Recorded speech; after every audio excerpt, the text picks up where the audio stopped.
As we told you before the break, we've got breaking news from the New York Times. I've got the panel still here, joined again by Aaron Guerin, Cornell Belcher, Matthew Continetti. Now on the phone is the reporter that broke the story of the Comey Memo that he wrote about a meeting with President Trump in February where the president purportedly asked him to essentially end the investigation into his former National Security Advisor, Michael Flynn.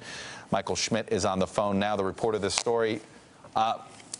Michael, so obviously did you get a hold of the memo itself from James Comey? What was the point of this memo? Was this his own sort of notes to himself? Give us the context of the memo. So we have not seen the memo ourselves, but we've been told about it by some of Mr. Comey's associates. Basically, what happened is that on February 14th, Mr. Comey went to the White House for a meeting with other national security officials. Mr. Trump kicked everyone else out of the office and wanted to talk to Mr. Comey one-on-one. And it was during that conversation that he told him to basically, that Flynn had done nothing wrong and that the FBI should basically move on from the investigation. And Comey interpreted this as the president trying to influence him and influence the investigation, and he wrote a memo about it, and he wrote several other memos based on every interaction he had with Trump because he was concerned about what Trump was trying to do. Where do these memos go? When he writes these memos, who does he send them to? Does he send it to the Attorney General? Does he send it to FBI counsel? Who does he send it to? We don't know if the Justice Department was informed about these memos, but we do know that the FBI has copies of them and that Mr. Comey circulated them with his staff because they thought they needed to build a paper trail about what Mr. Trump was doing. In this, so you've gotten pieces of this.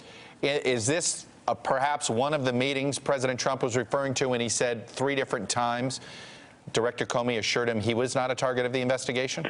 I have not, in any of my reporting, been able to establish that Mr. Comey ever told Mr. Trump that he wasn't under investigation. I've talked to a bunch of people about this, and no one has backed that up. So the beginning part of here is, to me, the most interesting, in the fact, one-on-one meeting, he kicks everybody out. So there's basically, Pence and Sessions were there, and Sessions actually tried to linger around, but Trump told Sessions to leave. And it was, Trump is sitting there at the Resolute desk, Comey sitting across from him, and it's in this discussion that he says to him that, basically that Flynn had done nothing wrong, and that the FBI should move on from it and end the investigation. You mentioned Vice President Pence, so he was in the room and he was also asked to leave? So there was a larger meeting that had gone on that afternoon with a bunch of national security officials. It was when that meeting was over that Mr. Trump pulled Mr. Comey, asked for the one-on-one with Mr. Comey.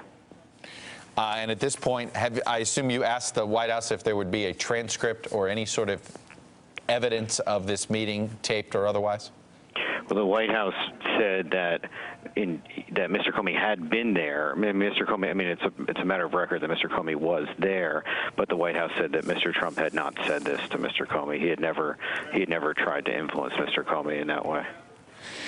Michael Schmidt, I imagine you've got a lot more reporting to do, a lot more follow-ups, a lot more fallout from this. Big scoop of the hour, I would say scoop of the day, but you never know these days. So thanks for having me. Appreciate it. You got it. Appreciate it. Hey there, I'm Chris Hayes from MSNBC. Thanks for watching MSNBC on YouTube. If you want to keep up to date with the videos we're putting out, you can click subscribe just below me or click over on this list to see lots of other great videos.